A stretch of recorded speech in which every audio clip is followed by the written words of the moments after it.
Kalau kita berpuasa, yang terasa di waktu siang Ramadan tuh haus tak Pak? Haus.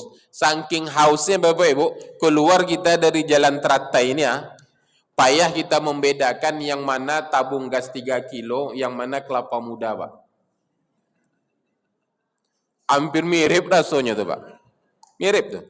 Orang jual tabung gas 3 kilo, awak rasangko juga ngeluar jualan kelapa muda. Apa sebabnya? Karena haus. Allah uji sabar. Bismillahirrahmanirrahim. Assalamualaikum warahmatullahi wabarakatuh.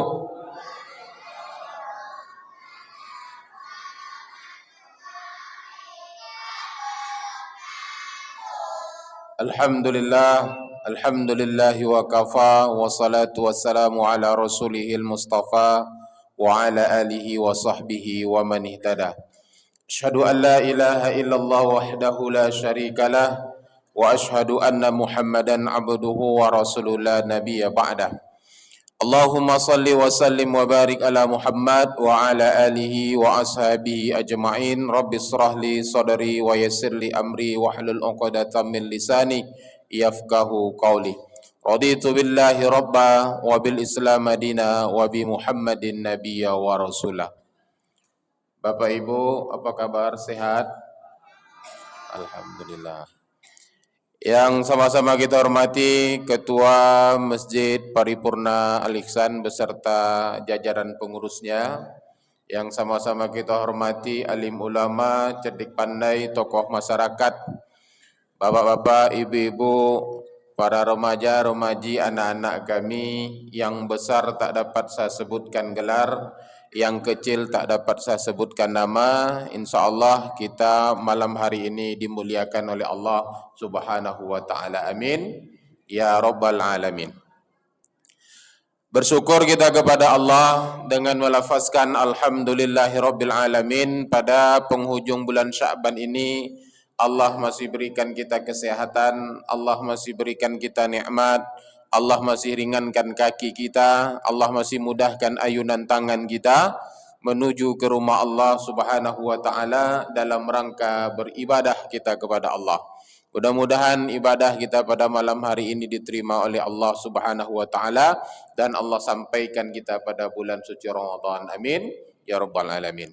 Bersalawat kita kepada baginda Nabi besar Muhammad sallallahu alaihi wasallam dengan melafazkan Allahumma salli ala Sayyidina Muhammad wa ala ali Sayyidina Muhammad. Bapak Ibu yang saya hormati, ini adalah malam yang pertama saya masuk ke Masjid Paripurna Al-Ihsan. Kalau tadi kata Pak Imam, mendadak menelpon saya 30 menit sebelum acara, belum mendadak lagi Pak Imam. Apa sebab? Ada yang 10 menit mau acara Pak. Itu waktu subuh. Pas saya dah siap-siap mau ke masjid, tahu-tahu berbunyi HP. Ustadz bisa ngisi kajian subuh di tempat kami? Insya Allah bisa. Karena ustadznya harus siap kapan dipanggil Bapak Ibu. Tidak dokter, tidak bidan, tidak yang lain, ustadz pun harus siap. Apalagi malam hari ini, statusnya saya ini kalau saya bincang-bincang dengan Pak Imam tadi, pemain cadangan pengganti cadangan Pak. Jadilah jauh cadangan itu kan. Jadi kalau tak sesuai dengan selera mohon maaf. Namanya aja 30 menit kita ditembak untuk mengisi. Tapi mudah-mudahan berkenan di hati Bapak Ibu. Amin ya rabbal alamin.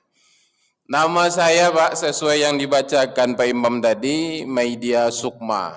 Memang kalau dilihat dari nama memang seperti perempuan sedikit Pak. Karena pakai Sukma di belakang inilah. Untung tak ditambah Wati belakang kan.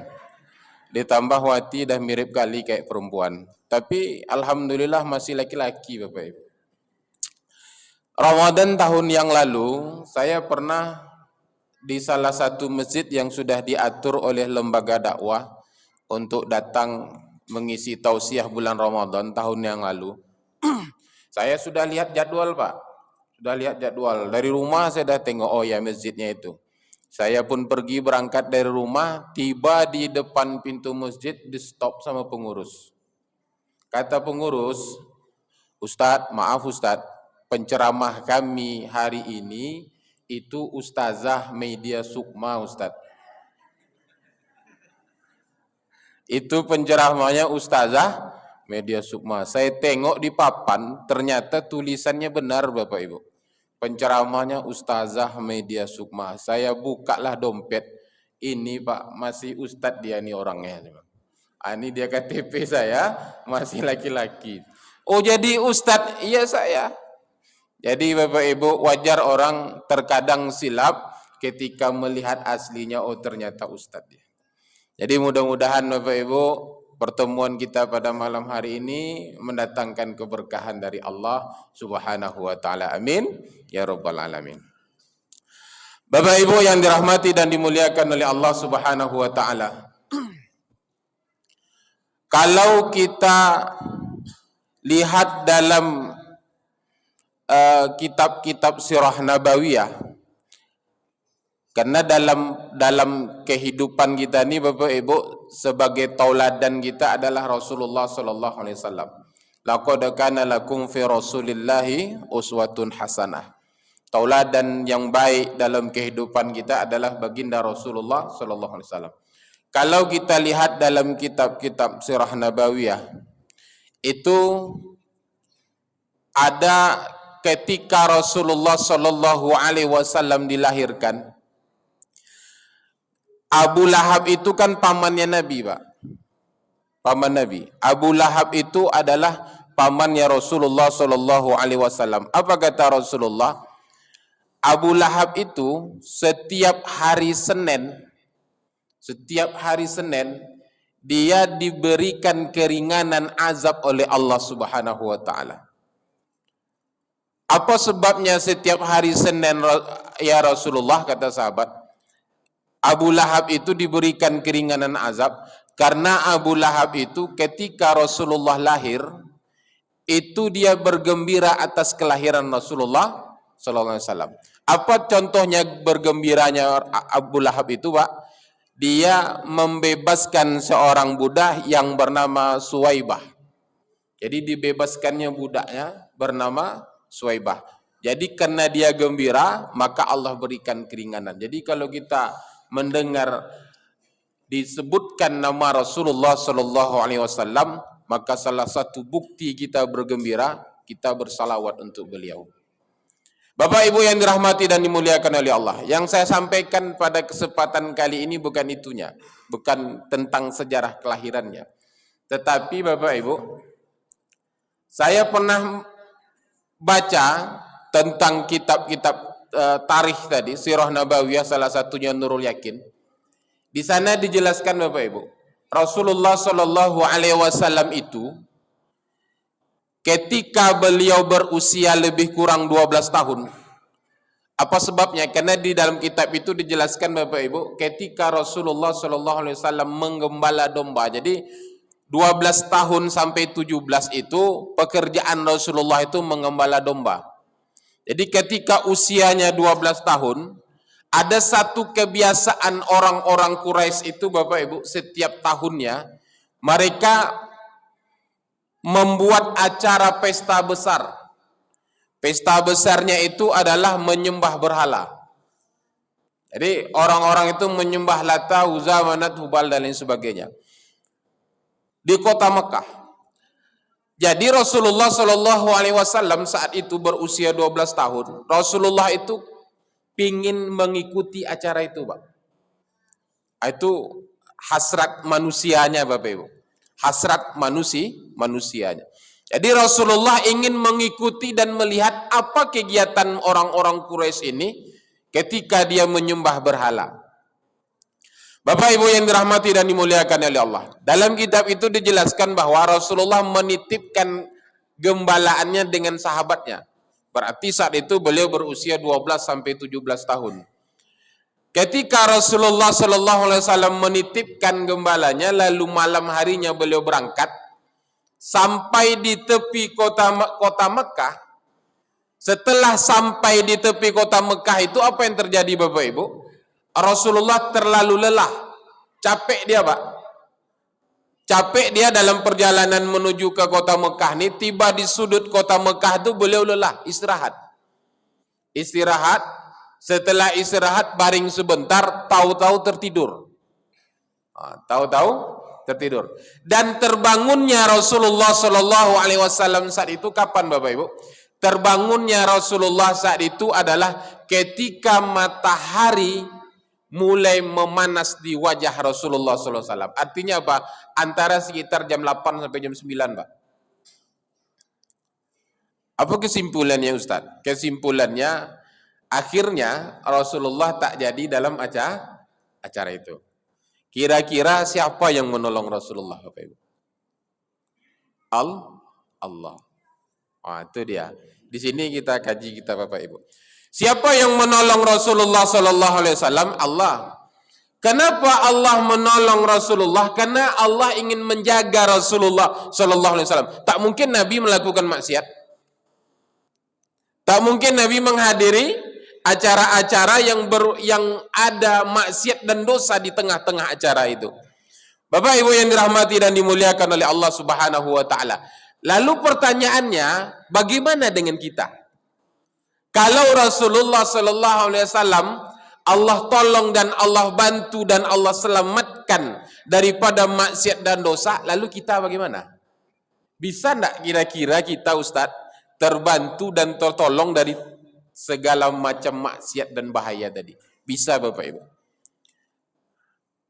Apa kata Allah? Silakan Bapak Ibu buka Al-Baqarah ayat 153. Saya yakin Bapak Ibu hafal lah. Apa kata Allah Subhanahu wa taala? Ya ayyuhallazina amanusta'inu bis-sabri was-salah. Innallaha ma'as-sabirin. Apa kata Allah? Wahai orang-orang yang beriman, mohonlah pertolongan kepada Allah.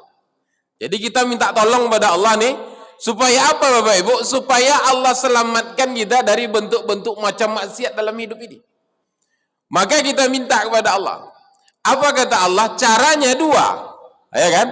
Kalau kalian mau kutolong kata Allah, caranya dua. Apa caranya? Bis-sabri was salat. Sabar dan salat. Innallaha ma'as-sabirin. Bapak Ibu yang dirahmati dan dimuliakan oleh Allah. Pertama Pak, sabar. Bapak Ibu yang dirahmati dan dimuliakan oleh Allah. Apa kata Allah? Innallaha ma'as-sabirin. Allah itu bersama orang-orang yang sabar. Bapak Ibu yang dirahmati dan dimuliakan oleh Allah. Saya misalnya dekat dengan Pak Imam kita. Dekat. Karena dekat, di saat sesuatu saya membutuhkan pertolongan, pasti beliau mau nolong saya, Pak. Apa sebabnya? Karena dekat. Begitu juga kalau kita dengan Allah, Pak. Jadi kuncinya supaya kita dekat dengan Allah adalah sabar. Bapak Ibu yang dirahmati dan dimuliakan oleh Allah Subhanahu wa taala. Rasulullah itu sabarnya bagaimana lagi, Pak? Luar biasa. Apa sabarnya Rasulullah sallallahu alaihi wasallam ketika berusia 2 bulan dalam kandungan dah tak ada ayah. 6 tahun tak ada lagi ibu. 8 tahun tak ada lagi datuk. Cobaan yang luar biasa yang diberikan Allah kepada Rasulullah sallallahu alaihi wasallam.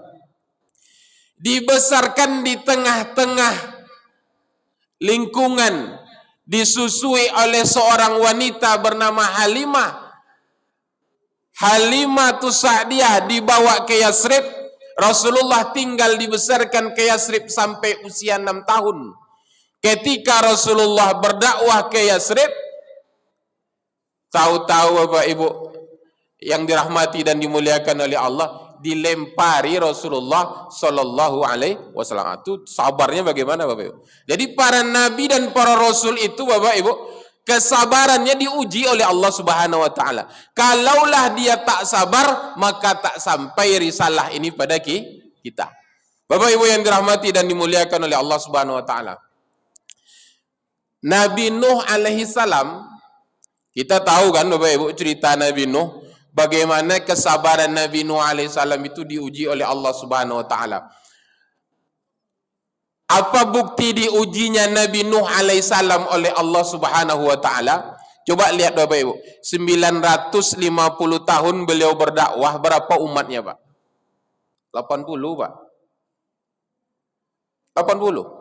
Rasul Nabi Nuh alaihissalam berdakwah 950 tahun, umatnya cuma 80 orang. Saya nih Bapak Ibu, ini selama saya ceramah ngisi kajian ini termasuk ramai nih Bapak Ibu.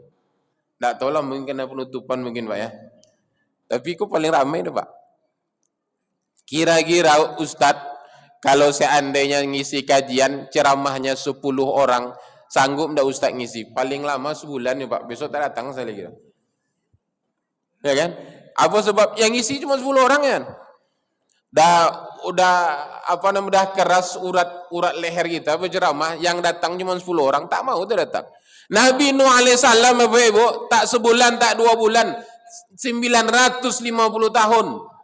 Allah berikan dia umat cuma 80 orang. Bagaimana kesabaran Nabi Nuh alaihissalam itu? Luar biasa kesabarannya. Jadi kalau orang bilang, bagaimana kunci batas kesabaran manusia itu Ustaz? Kunci batas kesabaran manusia itu, kalau mau ngukur dari Nabi Nuh alaihissalam, 950 tahun lamanya. Baru kita minta pada Allah. Ini kita kan tidak Bapak Ibu. Baru sehari Allah uji dah minta. Ya Allah, nak tahan saya lagi nih ya Allah. Nah, nasib lagi nih ya Allah. Tak tahan dengan keadaan seperti ini lagi ya Allah. Kita nih. Maka Bapak Ibu yang dirahmati dan dimuliakan oleh Allah, itu pertama sabar. Yang kedua, kata Allah Subhanahu wa taala, bis-sabri was-salah. Sabar dan salat. Dua-dua ini Bapak Ibu, dua-dua ini kita dapatkan pada bulan suci Ramadan. Ramadan Allah berikan kepada kita, salah satunya adalah pendidikan sabar dan pendidikan salat. Bapak Ibu yang dirahmati dan dimuliakan oleh Allah. Apa bukti bahwa Ramadan itu adalah tempat pendidikan sabar dan salat? Kita lihat. Bapak Ibu yang dirahmati dan dimuliakan oleh Allah Subhanahu wa taala. Ramadan, kita tahu bahwa kata Allah, ya ayyuhallazina amanu kutiba alaikumusiyam kama kutiba alal ladzina min qablikum la'allakum tattaqun. Di mana letak sabar di bulan Ramadan itu? Letak sabarnya adalah pada siam, pada puasa, Pak. Orang yang berpuasa itu tingkat kesabarannya diuji oleh Allah Subhanahu wa taala. Apa sebab? Di waktu siang Ramadan, Pak, kalau kita berpuasa, yang terasa di waktu siang Ramadan tuh haus, Pak? Haus. Saking hausnya Bapak Ibu, keluar kita dari jalan teratai ini ya, payah kita membedakan yang mana tabung gas 3 kilo, yang mana kelapa muda, Pak. Hampir mirip rasanya tuh, Pak. Mirip tuh. Orang jual tabung gas 3 kilo, awak rasangko juga ngeluar jualan kelapa muda. Apa sebabnya? Karena haus. Allah uji sabar. Ketika tiba waktu berbuka puasa, ketika masuk waktu berbuka puasa, seakan-akan semuanya habis, tapi hilang semua itu, Pak. Hilang. Yang seakan-akan minumannya habis, sirupnya habis, picalnya habis, semuanya habis. Tapi ketika dengan segelas air saja selesai semua. Itulah nikmat Allah Subhanahu wa taala. Itulah hawa nafsu kita yang harus kita uji di bulan suci Ramadan dengan kesabaran. Itu yang pertama Bapak Ibu. Yang kedua Pak, di bulan Ramadan itu Allah latih kita dengan salat. Apa sebab Bapak Ibu? Datang ke masjid kita beribadah salat. Tarawih, witir, itu yang disampaikan oleh Pak Ketua tadi. Tarawih, witir, imarakkan masjid di bulan suci Ramadan. Untuk apa? Latihan kita di bulan suci Ramadan, Pak. Bapak Ibu yang dirahmati dan dimuliakan oleh Allah. Ada jemaah tanya dengan saya, Ustadz, sholat tarawih itu kan dan witir itu kan boleh kita lakukan di bulan suci Ramadan di rumah, Ustadz? Boleh. Kenapa tidak kita lakukan di rumah saja, Ustaz? Kenapa orang lebih sering lakukan di masjid, Ustaz? Di rumah kan bisa kita lakukan. Boleh, silakan. Cuman di rumah besar pula setan yang akan menggoda kita. Kalau masih kurang iman tuh buatlah di masjid. Bapak Ibu yang dirahmati dan dimuliakan oleh Allah, saya bilang dengan jemaah, ustadz-ustadz nih untung kena ceramah setiap malam tuh datang ke masjid, terlaksana sholat tarawih witir. Kalau ndak ceramah belum tentu datang bisa terlaksana di rumah. Kami ustadz nih Bapak Ibu belum tentu lagi Pak. Diselamatkan dengan datang ngisi tausiah di masjid, datang ke masjid tuh. Sholat tarawih itu mau tak mau ngikut sholat tarawih kita. Selamatlah kita hari itu. Kalau tidak, hilang juga Pak. Apalagi di akhir-akhir Ramadan. Akhir-akhir Ramadan itu cobaannya besar pula Pak. Maka Bapak Ibu yang dirahmati dan dimuliakan oleh Allah, cobalah lihat di akhir-akhir Ramadan itu, mana yang ramai masjid atau Ramayana? Ramailah Ramayana lagi Ustaz. Itu dia. Bapak Ibu yang dirahmati dan dimuliakan oleh Allah. Apa sebabnya? Kita dah kalah pada ujian sabar. Kita dah kalah pada ujian ibadahnya itu Pak. Bapak Ibu yang dirahmati dan dimuliakan oleh Allah Subhanahu wa taala. Ustaz, ini Ramadan mau datang. Kalau Allah panjangkan usia kita, alhamdulillah. Apa yang harus kita persiapkan Ustaz? 5. Ini saya simpulkan jadi 5 Pak. Pertama, yang harus kita persiapkan ialah Bapak Ibu yang dirahmati dan dimuliakan oleh Allah, tazkiyatun nafs, bersihkan hati kita. Pertama itu caranya bersihkan hati. Dari apa Ustadz? Dari penyakit. Kita mau menyambut Ramadan ini harus bersih.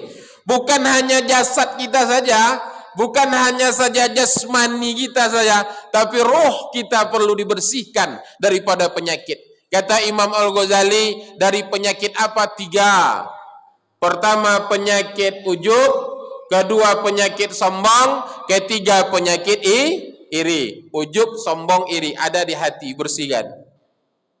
Dengan apa membersihkannya Ustaz? Dengan mahabbah kepada Allah Subhanahu wa taala, menambahkan rasa cinta kita kepada Allah. Dengan apa rasa cinta itu Ustaz? 2. Mahabbatullah, mencintai Allah dan menutup cinta kita dengan yang lain.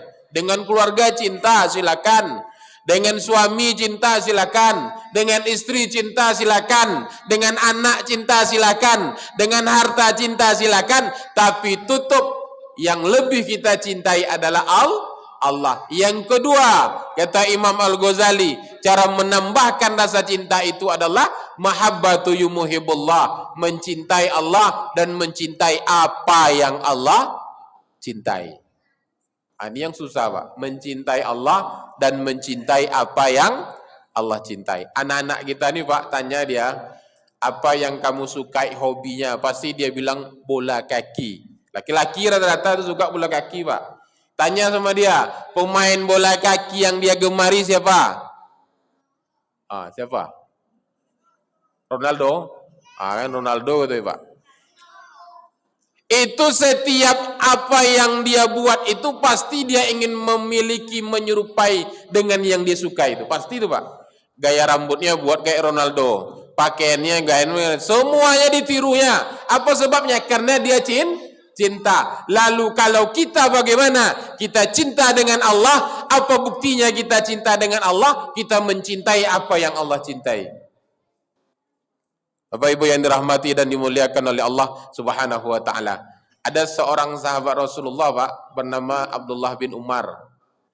Abdullah bin Umar ini Pak, beliau ini adalah seorang sahabat yang paling mirip dengan Rasulullah. Bukan mirip wajah, tapi mirip tingkah laku, sifat. Duduknya seperti Rasulullah, berjalannya seperti Rasulullah. Jadi ketika Rasulullah Shallallahu Alaihi Wasallam meninggal, sudah wafat, sahabat ketika dia rindu dengan Rasulullah Pak, dia lihat Abdullah bin Umar. Kenapa? Karena mirip, tingkah lakunya mirip. Kalau dia rindu dengan Rasulullah, tengoklah Abdullah bin Umar. Terlepas rindu itu Pak. Apa yang terjadi? Pernah suatu ketika Abdullah bin Umar itu dia ingin membawa kafilah berdagang, karena orang-orang Quraisy itu kan hobinya berdagang. Li'ila fi Quraisy illa fihim rihlatas sita'i wa saif. Berjalan dari musim panas ke musim dingin. Lalu kata Abdullah bin Umar, kalian tunggu sini, saya mau ke ujung sana. Tahu-tahu beliau buang hajat Pak, buang air kecil. Setelah selesai buang air kecil, Abdullah bin Umar datang ke rombongan. Kata orang rombongan, sahabat dia, wahai Abdullah bin Umar, engkau menyuruh saya berhenti hanya untuk melihat engkau buang air saja? Iya, kata beliau. Kenapa wahai Abdullah bin Umar? Kata beliau, dulu ketika saya berjalan dengan Rasulullah Sallallahu Alaihi Wasallam, saya pernah melihat Rasulullah pernah buang air kecil di sana. Jadi saya ingin meniru apa yang dilakukan oleh Rasulullah. Apa sebab, Pak? Karena cinta. Kalaulah dengan makhluk kita cintanya seperti itu, apalagi dengan Allah. Mudah kaki ini melangkah ke masjid, Pak. Mudah kita datang, mudah kita menghidupkan Ramadan. Apa sebabnya? Karena hati sudah bersih. Kedua, Bapak Ibu, perbaiki hubungan dengan Allah.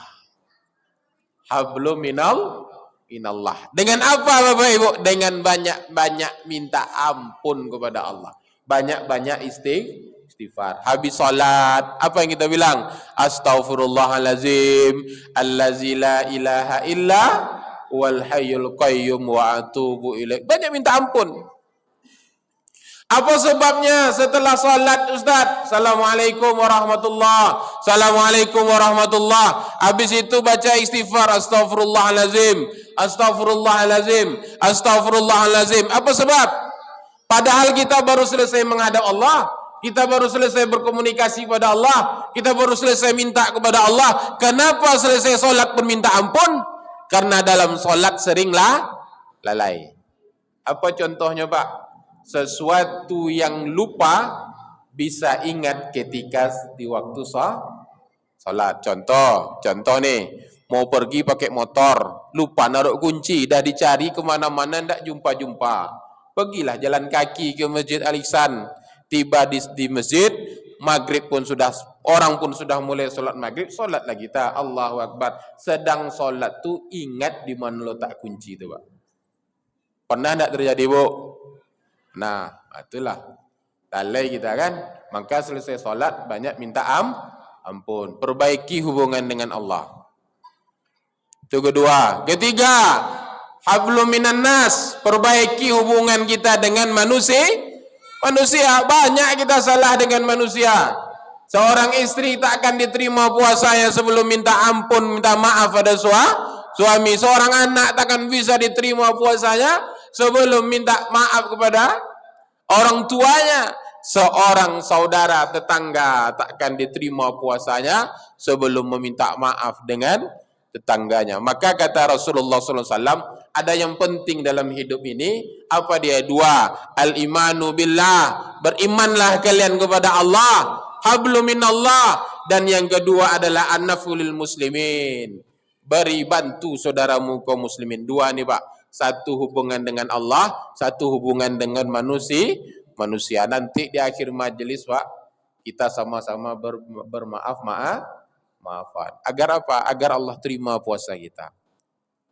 Bapak Ibu yang dirahmati dan dimuliakan oleh Allah, saya pernah terfikir, Bapak Ibu, apa sebabnya orang-orang kampung, orang-orang kampar, ada orang kampar juga, Pak. Orang kampar itu, Ibu, orang kampar itu setiap kali meninggal pasti dibawa jenazah itu ke kampung. Saya pernah berpikir, Pak, guru-guru ngaji kami dulu banyak orang kampar, setiap kali meninggal bawa ke kampung. Setiap kali meninggal bawa ke kampung. Sekarang barulah saya terasa, Pak. Apa sebab? Karena istri saya orang kampar, meninggal emaknya dibawa ke kampung.